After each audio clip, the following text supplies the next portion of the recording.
Torah Life Ministries come out of the world. Messiah people seek the truth. All right, everybody. Here we are with Torah Life Ministries. We have our friend Stephanie Ross, and we recently had a guest on the show talking about a very controversial subject about modesty and women wearing the tizits. So, Stephanie, can you explain? First, introduce yourself, and then explain why, as a woman, you think we should be wearing, uh, or women should be wearing tizits, and also a little bit about modesty. Well, hi everyone. My name is Stephanie Ross, and thank you very much for having me here on Torah Life Ministries. It's my pleasure to be here. Well, I know that it is a very controversial topic of women in modesty and wearing tzitzits today in the body of Messiah.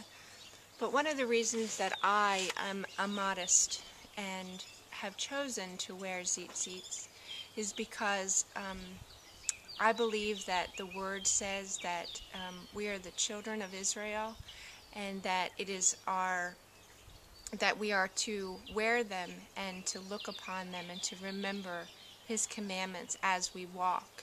And I think the whole reason that he designed them to go on the corners of our garments is to go down where our leg meets our upper body. And as we walk, they walk with us, and they go with us no matter where we go. So as our leg moves into a step, they go into that step. And I wear very feminine tzitzits. I still follow exactly what it is that they should, the criteria of them in the scriptures. But I wear the ones that are very feminine. They were made by Psalms 119 Ministries, and they make them very beaded and beautiful with a blue strand down the middle of them. I also follow something that a very dear friend of mine told me, is that when you put tzitzits on, you better be careful what it is, that you don't take it in vain, that you make sure that you are prepared to wear them, that as people see you as a woman and as a wife and as a mother, and people that see you around you, that your life is aligned with what it is that the scripture says. So I didn't wear them for a while in my life. One, because my husband hadn't decided to put them on, and I think it's very important, us as women, that we follow what it is that our husbands do, and that we allow them to be the leaders in our home. So if my husband didn't wear them, I would not put them on also, because I would never want to undermine what it is that he is leading this family to do. But in the same breath, I pray for him that Yahweh gives him what it is that he needs to lead this family, and that he hears correctly. I fast a lot. I probably fast at least once a month, and sometimes for long periods of fasting, not only for cleansing, but I believe that fasting is our duty as women to be able. It's something that we can do at home and while we're at home, to be able to pray for our husbands to hear correctly. So when he decided to put the tzitzits on and that he wanted to wear them, was the time that I put them on. And I asked my husband. It was a very precious time.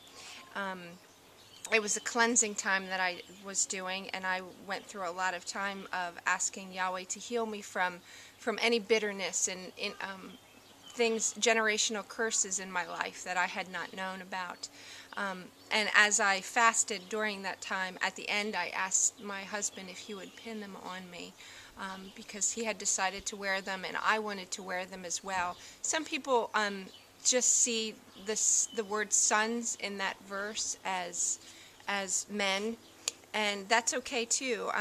If that's where Yahweh has you and what your understanding is, always follow Yahweh's leading. But for me, I wanted to wear them because my husband was wearing them, because I consider myself to be a child and a precious jewel of Yahweh. And I also wear them because my children come around me and they grab onto them. and they hold them and they see them and they are curious about them. So when they see them, they know that mommy is interested in following Yahweh and what it is that he's called us to do in his word. And that is the most important thing to me. And do your children wear them? Well, they're in the process. We made them in our homeschooling lesson. We went through each knot, and I wanted them to learn about them before they put them on. One thing that I never want to do with my family is tell them what they have to do. I want them to have a desire. I want to see Yahweh change their hearts, and for them to want to put them on, for them to notice that because we have them and we wear them, they're not for other people. They're for me to look upon and for me to remember his commandments. And when my children see me walking that out in my personal walk, that they have a desire to do that too, because our words can't really change our children or our husbands or the people around us. It's our actions that do. It's the things that we do.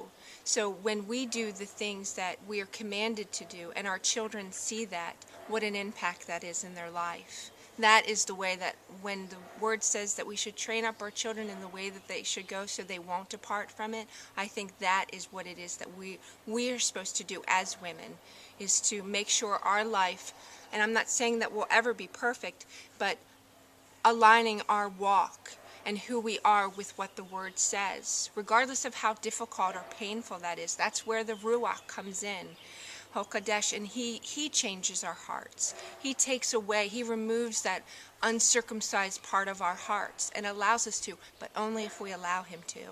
Do you know other women that wear tzitzit? I do. I have quite a number of friends that wear them. A lot of my friends wear them as a head covering off the back of their garment, of their head covering, which I think is beautiful. A lot of them have made their own. I have a very dear friend, Teresa Smith, that wears them in her head covering, and I think it's just lovely. I like mine because they're special. My husband picked them out for me. Again, I didn't want to just put them on because everybody else was doing it, and I didn't want to just run out and buy a pair just because I wanted it to be special and I wanted them to be hand chosen. And I think that those things in our life, when we see those changes and we see those changes in others, that we don't jump right in and make those changes, that we're prayerful about them, that again, that we follow our husband's leading, and then we choose them very special and then put them on as our walk, prepares us for walking in Torah. Most people that are against women wearing tzizits are men. Do you personally know any women that, I'm not saying aren't ready for it, but are absolutely against it? Yes, I have run into several people that have agreed that it's not for women to do, that the sons of Israel in that verse is referring to men only.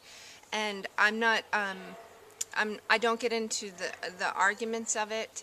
I do think, again, I would like to be very clear that it's your husband. If your husband doesn't wear them, I would be very prayerful to override or what your husband hasn't done yet in his walk, because if you wear them and your husband hasn't wear them, it's a very, and I don't want to be controversial at all, but it's a very fine line of where a Jezebel spirit can come in and take over. And we don't want to be leading our families. We want our husbands to do that. So I just wear them because he loves me to wear them. He handpicked them for me. Yahweh commands us to do it, and so that's why I wear them. And just to be clear to the audience, I believe you agree with me that it's not a salvation issue, it's an issue of blessings. Yes. And if our heart's in the right place, we want to please him as most. Would you agree? I can't stress that enough. I have talked to so many people that have said, why do you follow the commandments so carefully? Because that's not going to save you. And I can't agree more, and do agree that our salvation comes one way, and it's by the blood of the Lamb. But when we love our fathers and we love our husbands, I don't do what I do because my husband says so. I do what I do when my husband comes home and I know that I've, made his special raw pie or I've done things for him. It's not because he's commanded me to do so. It's because I love him and because I want to be pleasing to his heart. And that's the same thing I want to do with my walk with my Messiah, is because his word carefully says over and over is that if you love me, you will do what I say. If you want to walk with me, you will do what I say. Not because he wanted to control me or put me under any bondage. People have that so wrong. It's because he loved me, because he wanted to protect me, because he wanted to set me apart, because he loved me. And how wonderful it is to be a walking example of that. And I think, not only as a woman, but as a believer in general, when I learned of his ways, when I started to apply them to my life, people always ask me, is that burdensome to do? On the contrary, it has been a blessing after blessing in my life. Not blessings, people say, always compare blessings to, oh, what a big house you must have. Oh, you're so blessed, or what big car you have. But blessings of wisdom of his word. Blessings of being able to walk in agreement with my husband. In today's society, that doesn't happen too often. Blessing to really have my children look upon me and say, wow, mommy is really blessed. Blessed to have health. Blessed to be able to his word and have an understanding of it. Blessed to be able to be looked upon as being blessed. That is what I truly call being blessed. Great. Thank you so much for joining us here on Torah Life Ministries. And everyone, post your comments and questions below the video. Thank you for having me today, Paul. And thank you, Torah Life Ministries, for what you do for all of us in the body of Messiah. Be blessed today, and may Yahweh bless you. Shalom, shalom. Seek the truth, avoid the evil, learn Yahweh's way.